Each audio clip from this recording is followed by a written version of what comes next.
இந்த மாலை முரசு படிக்கிற தோழர்கள் மட்டும் வீட்டில் போய் ஹோம்ஒர்க் பண்ணலாம் அப்படின்னு அன்போட கேட்டுக்கிறேன்.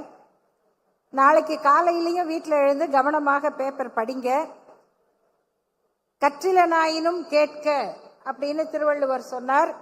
ஆகினால் நீங்கள் கற்பதை அப்புறம் வைத்துக்கொண்டு கேட்க வேண்டும் என்று ஒரு சிறிய வேண்டுகோளுடன் தொடங்குகின்றேன். இந்த நிகழ்ச்சி மிக வரலாற்றில் குறிக்க வேண்டிய ஒரு நேரத்தில் நடந்து கொண்டிருக்கிறது. இந்திய அரசியல் சாசனம் உருவாக்கப்பட்டு இந்திய அரசமைப்பு சட்டம் 1950ஆம் ஆண்டு முதல் நம்மை ஆளுகிற ஒரு அரசமைப்பு நிறுவனமாகி இன்றைக்கு இத்தனை ஆண்டுகளுக்கு பிறகு இந்த அரசமைப்பு சட்டத்தை காப்பாற்ற வேண்டும் என்று நாம் போராடி கொண்டிருக்கிறோம். இந்த அரசமைப்பு சட்டம் வேண்டாம் என்று இன்னொரு கூட்டம் பேசிக்கொண்டிருக்கிறது. தந்தை பெரியார் அவர்கள் 1947 ஆகஸ்ட் 15 அன்று இந்தியா விடுதலை பெறுகிறது என்று அறிவித்த போது இது விடுதலை அல்ல, இது மேடோவர் என்று சொன்னார். செக்கு கொடுக்கும் பொழுது வழக்கறிஞர்களுக்கு தெரியும், செக்கு ஒருவர் பெயரில் கொடுத்தால் அவர் அதனை இன்னொருவருக்கு மாற்றி கொடுக்கிற வழக்கம் இருந்தது. அதற்கு பெயர் மேடோவர் என்று. அப்படி அதிகாரத்தை ஆங்கிலேயர்கள் இந்தியாவின் பார்ப்பன பனியா கூட்டத்திடம் ஒப்படைத்துவிட்டு போகிறார்கள். இப்பதான் திராவிட மாடல் வந்திருக்கு. நான் எப்பொழுதும் சொல்லுவதுதான், பெண்களுக்குன்னு இல்லை, என் உயரத்தில் இருக்கிற எல்லாருக்கும். சில பேர் கேட்பாங்க, நீங்க உயரமா அப்படின்னு. நீங்க என்னை விட உயரம்னு வேணா சொல்லலாமே தவிர நான் எப்படி நீங்க சொல்ல முடியாது. உயரம் என்பதும் குட்டை என்பதும் பக்கத்தில் இருப்பவரை வைத்து அளவிடப்படுவதை தவிர தனிநபர்களுடைய அளவு அல்ல. ஆனா நாம உருவாக்குகிற இந்த மேடையாகட்டும், மைக் ஆகட்டும், பஸ்ல வைக்கிற கம்பி ஆகட்டும், படிக்கட் ஆகட்டும், எல்லோருமே 6 அடி உயர ஆண்களை மனதில் வைத்து செய்யப்படுபவை. அப்ப இதை எட்டி பிடிக்கிறதுக்கு ஒரு சின்ன பிளாட்ஃபார்ம் வேண்டி இருக்கு. அந்த பிளாட்ஃபார்மை கொடுப்பதுதான் திராவிட மாடல். அப்படி அறிவுக்கும் திறமைக்கும் இதை அடைய வேண்டிய அந்த மைக்குக்கும் இருக்கிற தூரத்தை குறைப்பதுதான் சமூக நீதி. இந்த சமூக நீதி திராவிட மாடலுக்கு இதுதான் எப்பொழுதுமே ஸ்டாண்டிங் எக்ஸாம்பிள். அந்த அடிப்படையில் நாம் தந்தை பெரியார் அவர்கள் சொன்னார்கள், இவங்க அரசியல் அதிகாரத்தை மேடோவர் செய்கிறார்கள். அன்று பேரறிஞர் அண்ணா அவர்கள், இல்லை, எப்படி இருந்தாலும் இது இந்த நாட்டு சுதந்திரம், இதனை நாம் கொண்டாட வேண்டும் என்று அண்ணா அவர்கள் சொன்னார்கள். இது 2 தலைவர்களுடைய கருத்து.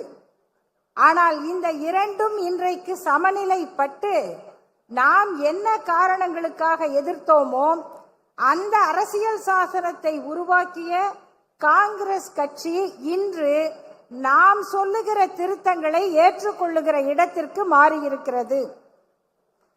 இந்தியாவின் முதல் அரசியல் சட்ட திருத்தம் இடஒதுக்கீட்டுக்காக நடந்தது.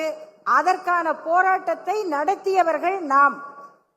அந்த போராட்டத்தை அன்றைக்கு விமர்சனம் செய்த காங்கிரஸ் இயக்கம் இன்றைக்கு ராகுல் காந்தி அவர்கள் அறிவிக்கிறார், நாங்கள் இந்தியா கூட்டணி ஆட்சிக்கு வந்தால் ஜாதிவாரி கணக்கெடுப்பு நடத்துவோம், அது கிட்டத்தட்ட வகுப்புவாரி உரிமைக்கு இட்டு செல்லும். இந்த மாற்றம் ஏற்பட்டிருக்கிற இந்த சூழலில் இதற்கெல்லாம் இடமளிக்கக்கூடிய பிளெக்சிபிள் டாக்குமெண்ட் என்று பாபா சாஹேப் டாக்டர் அம்பேத்கர் அவர்கள் வர்ணித்த அந்த பிளெக்சிபிள் டாக்குமெண்ட், மக்களுடைய தேவைக்கேற்ப மாறுதலுக்கு உட்படக்கூடிய அமைப்பை கொண்ட இந்த அரசியல் சாசனத்தை காப்பாற்ற வேண்டும் என்று நாம் குரல் கொடுக்கிற இந்த காலகட்டத்தில் ஆகஸ்ட் 15 இந்தியாவுக்கு சுதந்திரமே இல்லை, ராமர் கோயில் கட்டிய நாள் தான் இந்திய சுதந்திரத்திற்கான நாள், அதுதான் எங்களுக்கு விடுதலை நாள் என்று நமக்கு எதிர் தத்துவத்தை கொண்ட RSS தலைவர் மோகன் பகவத் அறிவித்திருக்கிறார். இனி அவர்களுடைய அடுத்த அறிவிப்பு, இந்த அரசமைப்பு சட்டம் வேண்டாம், மனுஸ்மிருதியே போதும் என்று வரப்போகிறது. இதை தவிர சில மறைமுக ஏற்பாடுகளை கொண்ட ஒரு டிராஃப்ட் கான்ஸ்டிடியூஷன் அவர்களிடம் இருக்கிறது. இதனை 2000 ஆண்டிலேயே தி ஏசியன் ஏஜ் என்ற ஆங்கில பத்திரிகை மிக வெளிப்படையாக எழுதியது. RSS இடம் ஒரு டிராஃப்ட் கான்ஸ்டிடியூஷன் தயாராக இருக்கிறது. அந்த கான்ஸ்டிடியூஷன் படி இந்தியாவை ஆளக்கூடியது ஜனநாயகத்தின்படி தேர்ந்தெடுக்கப்பட்ட நாடாளுமன்றம் அல்ல, குரு சபா. குரு சபா தான் இப்பயே அப்படிதான் அது நாக்பூர்ல இருந்து ஆண்டு கொண்டு இருக்கிறது. குரு சபா ஆளும். நாடாளுமன்ற உறுப்பினர்கள் என்பவர்கள் அதுக்கு ஜன்சபா அப்படின்னு பேரு. சும்மா மக்கள் ஓட்டு போடுவாங்க, ஒரு விளையாட்டு மாதிரி. அவங்க முடிவெடுக்க முடியாது.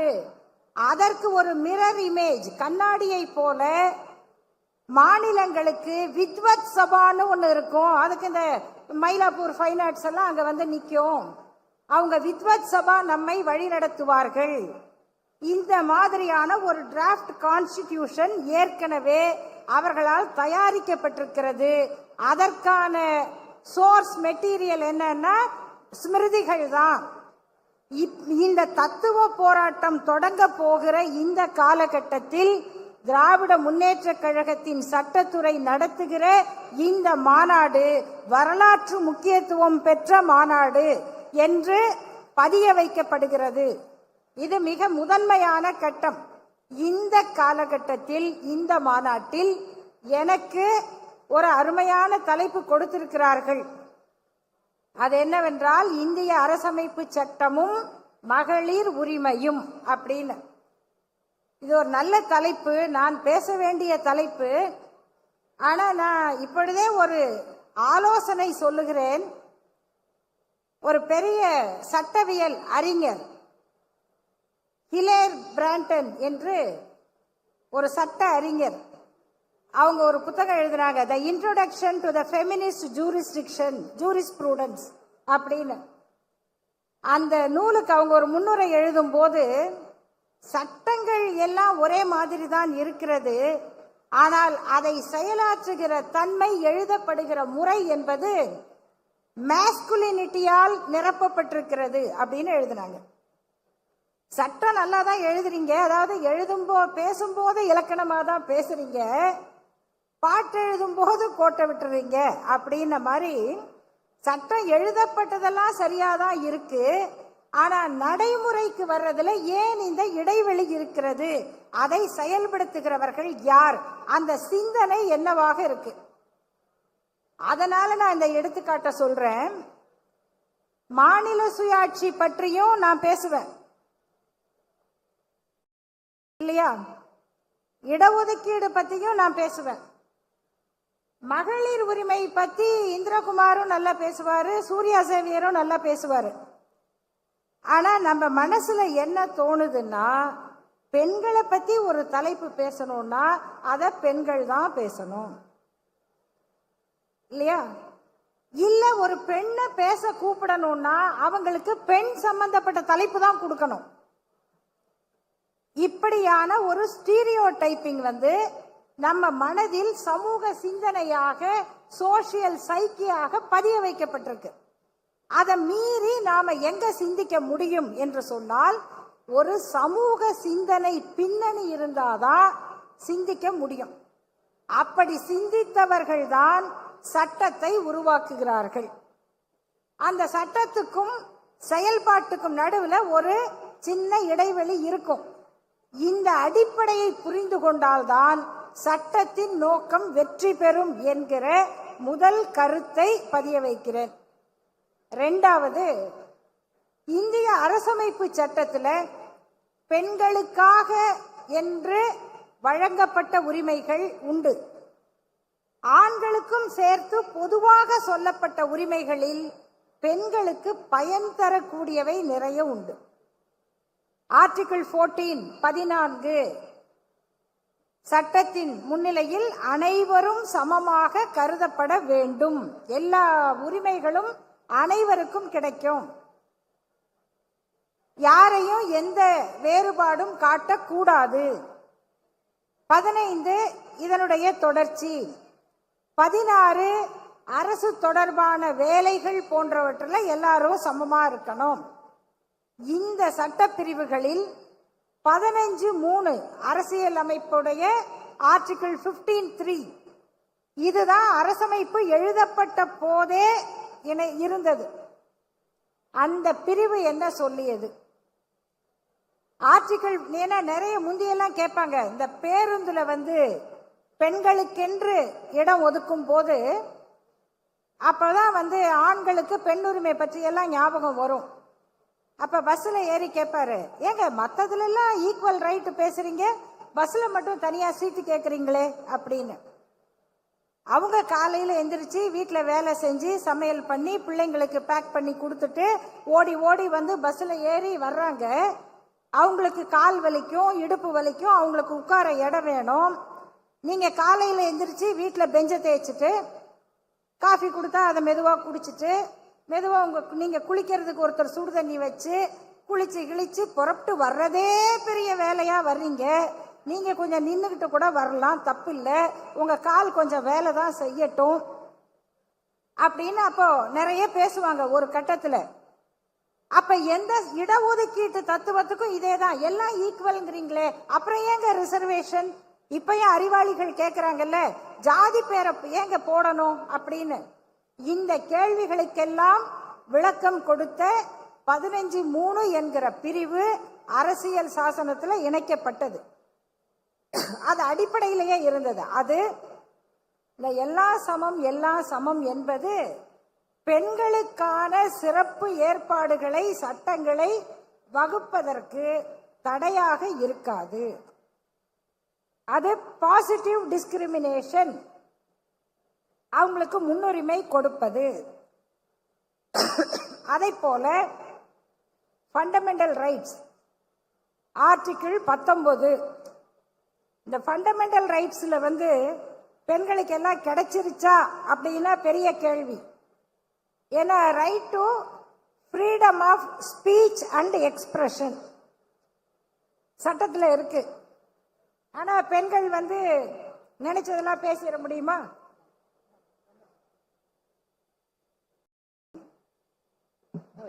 நன்றி. பெண்கள் நினைச்சதெல்லாம் பேசிட முடியுமா?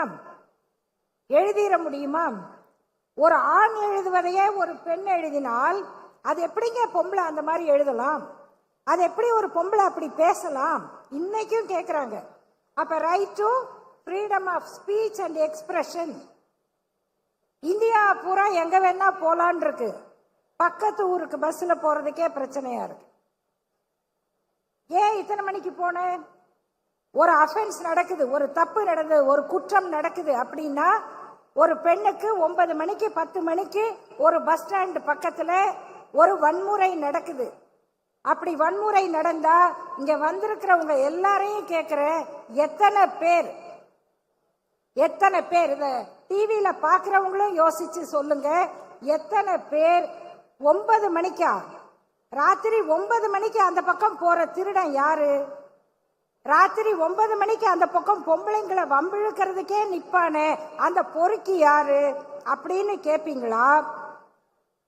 9 மணிக்கு இவ எதுக்கு அங்க போனான்னு கேப்பீங்களா? 9 மணிக்கு அங்க யார் நிப்பா, யார் குற்றவாளின்னு கேட்டா நம்ம மூளை சரியா வேலை செய்யுதுன்னு அர்த்தம்.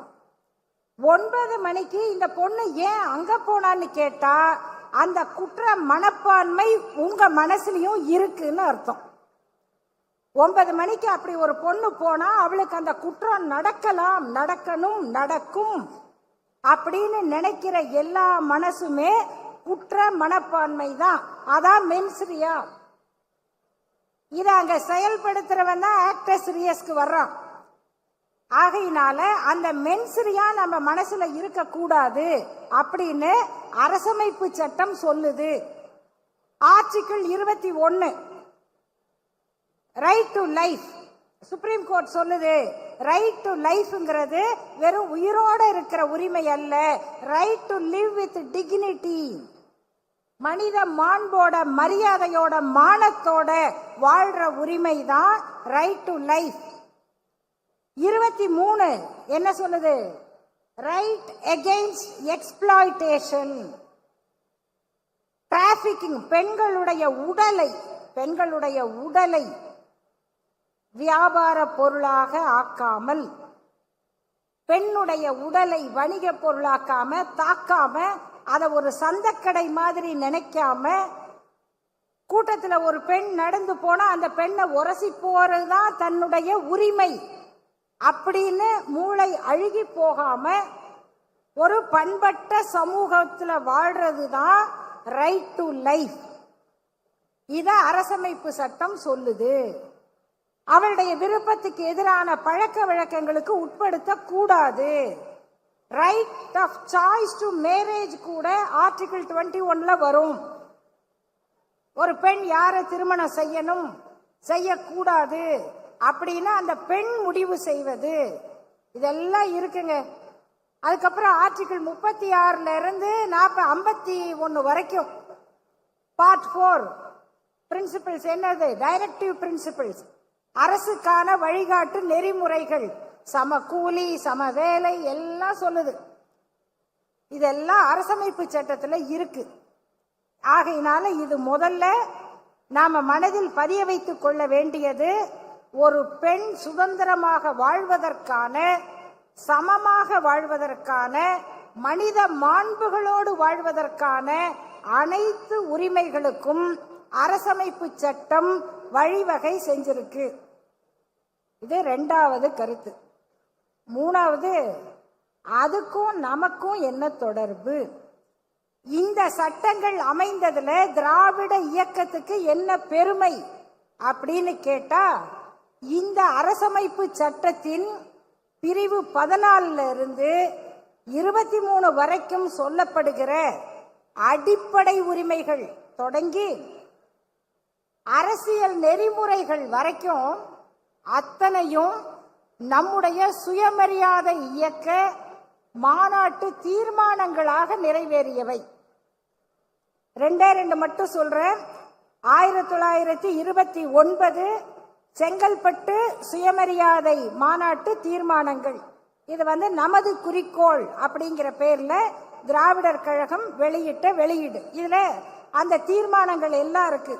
அதுல முதன்மையானதாக சொல்றாங்க, பெண்களின் கல்யாண வயது 16க்கு மேற்பட்டிருக்க வேண்டும் என்றும், மனைவி புருஷன் இருவரில் ஒருவருக்கொருவர் ஒத்துவாழ இஷ்டமில்லாத போது தம்முடைய கல்யாண ஒப்பந்தத்தை ரத்து செய்து கொள்ள உரிமை இருக்க வேண்டும் என்றும், விதவைகள் மறுவிவாகம் செய்து கொள்வதற்கு உரிமை இருக்க வேண்டும் என்றும், கல்யாணம் செய்து கொள்ள விரும்பும் ஆண்களும் பெண்களும் ஜாதி மத பேதமின்றி, ஆர்டிகிள் 21, ஜாதி மத பேதமின்றி தங்கள் மனைவி புருஷனை தேர்ந்தெடுத்துக் கொள்ள பூரண உரிமை அளிக்கப்பட வேண்டும் என்றும், அதற்கேற்றவாறு கல்யாண சடங்குகள் திருத்தப்பட வேண்டும் என்றும், கல்யாணம் முதலிய சடங்குகளை சொற்ப செலவில் நடத்த வேண்டும் என்றும் இந்த மாநாடு தீர்மானிக்கிறது. இது 1929. அதை போல பொது இடங்களில் ஆர்டிகிள் 14 சொல்றமே, அந்த பொது இடங்களில் நடமாடக்கூடிய உரிமை எல்லோருக்கும் இருக்க வேண்டும். நம்மவர்கள் தினசரி வாழ்க்கைக்கு அத்தியாவசியமான, இது ஆர்டிகிள் 14க்கான விளக்கத்தை சட்ட புத்தகத்தில் படிச்சீங்கன்னா இருக்கும். எக்ஸ்பிளனேஷனுக்கு போய் படிச்சா இதுதான் இருக்கு. தினசரி வாழ்க்கைக்கு அத்தியாவசியமான ரஸ்தா, ரோடு, குளம், கிணறு, கோயில் முதலியவைகளில் நாம் சம உரிமை அடைவதற்கு முடியாதபடி சுயநலக்காரர்கள் தடையாக இருப்பதால் அவ்வுரிமைகளை நிலைநாட்டவும், சுயமரியாதைக்கு விரோதமாக உள்ள இடங்களிலெல்லாம் சுயமரியாதையை நிலைநாட்டவும் சாத்வீக முறையில் சத்தியாகிரகம் செய்ய வேண்டும் என்றும் இந்த கூட்டம் தீர்மானிக்கிறது. இதெல்லாம் வந்துருச்சு.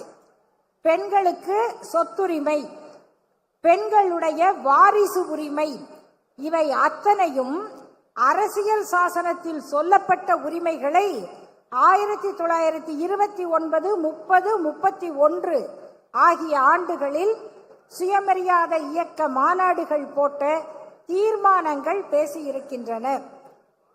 அடுத்தது, இந்த அரசமைப்பு சட்டத்தில் சொல்லப்பட்ட வழிகாட்டு நெறிமுறைகளில் பெண்களுக்காக என்னென்ன சிறப்பு திட்டங்கள் உருவாக்கப்பட வேண்டுமோ அவற்றை உருவாக்கி இந்தியாவிலேயே பெண் கல்வியில் பெண்கள் முன்னேற்றத்தில் முதன்மை மாநிலமாக இன்றைக்கு அறிவிக்கப்பட்டிருக்கிற இடத்தை தமிழ்நாடு அரசுதான் பெற்றிருக்கிறது. அந்த உரிமையையும் பெருமையையும் பெற்றதற்கு அரசியல் சட்டப்படி அமைந்ததால் மட்டுமல்ல, அதற்கும் அடிப்படையான தீர்மானங்களை இயற்றிய இயக்கம் என்ற அடிப்படையில் திராவிட முன்னேற்ற கழகத்தினுடைய ஆட்சி காலத்தில் இந்த சர்டிபிகேட்டை நம்ம சொல்லல, தமிழ்நாடு அரசு கொடுக்கல, ஒன்றிய அரசினுடைய நல்வாழ்வுத்துறை அறிவிச்சிருக்கிறது. பெண்களுடைய கல்வி முன்னேற்றத்தில் முதல் இடத்தில் இருப்பது தமிழ்நாடு. இது மட்டும் போதாது என்பதை உங்கள் நினைவில் கொள்ளுங்கள். பெண்களுக்கு எதிரான அனைத்து பழக்க வழக்கங்களையும் ஒழிக்க வேண்டும் என்று 51 சொல்லுகிறது. ஆர்டிகிள் 51 பெண்களுக்கு எதிரான எல்லா பழக்கத்தையும் ஒழிக்க வேண்டும். அதெல்லாம் ஒழிச்சிட்டோமா? பெண்களுக்கு எதிரான சொல்லாடலை ஒழிக்கிறோமா? பெண்களுக்கு எதிரான சிந்தனைகளை மாற்றிக்கொண்டோமா? இதையெல்லாம் செஞ்சு முடிச்சாதான் முழுமையான அந்த நோக்கத்தை நாம் அடைந்ததாக கொள்ள முடியும். அந்த அடிப்படையில் இந்திய அரசமைப்பு சட்டம் வழங்கிய பெண்களுக்கான உரிமைகளை பெற்றுக் கொடுப்பதிலும் வெற்றியாக கொடுப்பதிலும் முன்னிற்கும் தமிழ்நாடு அரசு திராவிட முன்னேற்ற கழகத்தினுடைய அந்த சட்டப்பிரிவு நடத்துகிற இந்த மாநாட்டில் இந்த கருத்துக்களை உங்களோடு பகிர்ந்து கொள்ள வாய்ப்பளித்தமைக்கு நன்றியை தெரிவித்துக் கொள்கிறேன். கடைசியா ஒரே ஒரு திருத்தம். அன்புக்குரிய பேராசிரியர் சூர்யா சேவியர் அவர்கள் பேசும் பொழுது கான்ஸ்டிடியூஷன்ல பெண்கள் என்ற சொல் இல்லை என்று நான் சொன்னதாக குறிப்பிட்டார்கள். அது நாங்கள் அவசரமா பேசும் பொழுது அது சரியா அவருக்கு செல்லலன்னு நினைக்கிறேன். நான் குறிப்பிட்டது கான்ஸ்டிடியூஷன்ல இல்லை என்று சொல்லவில்லை. அரசியல் சட்டத்தை எழுதிய குழுவில் பெண்கள் யாருமே இல்லை. இந்த டிராஃப்ட் கமிட்டி இருக்கே, அதுல 2 பக்கத்துக்கு பிரதிநிதித்துவமே இல்லை. பேக்வர்ட் கிளாஸ்ல இருந்தும் யாரும் இல்லை, பெண்கள்ல இருந்தும் யாரும் இல்லை. அப்படிதான் அந்த டிராஃப்ட் கமிட்டி செயல்பட்டது என்பது ஒரு செய்தி. ஆனால் அதனால பெண்களுக்கான உரிமைகள்ல அரசமைப்பு சட்டத்துல குறை எதுவும் ஏற்பட்டுல. ஒரே ஒரு குறை இருக்கு, அது எல்லாருக்குமானது. அது என்னன்னா, தனிப்பட்ட வாழ்க்கை சட்டத்தை பொறுத்த வரைக்கும் அவரவருடைய மத சட்டங்களே செல்லும் என்று ஏற்றுக்கொண்டது எல்லோருக்குமான ஒரு பிரச்சனை. அது பெண்களுக்கு மட்டுமல்ல, ஆண்களுக்கும் உள்ள பிரச்சனை தான், சமூகத்துக்குள்ள பிரச்சனை. அந்த அளவில் என்னுடைய உரையை இத்துடன் நிறைவு செய்கிறேன். நன்றி, வணக்கம்.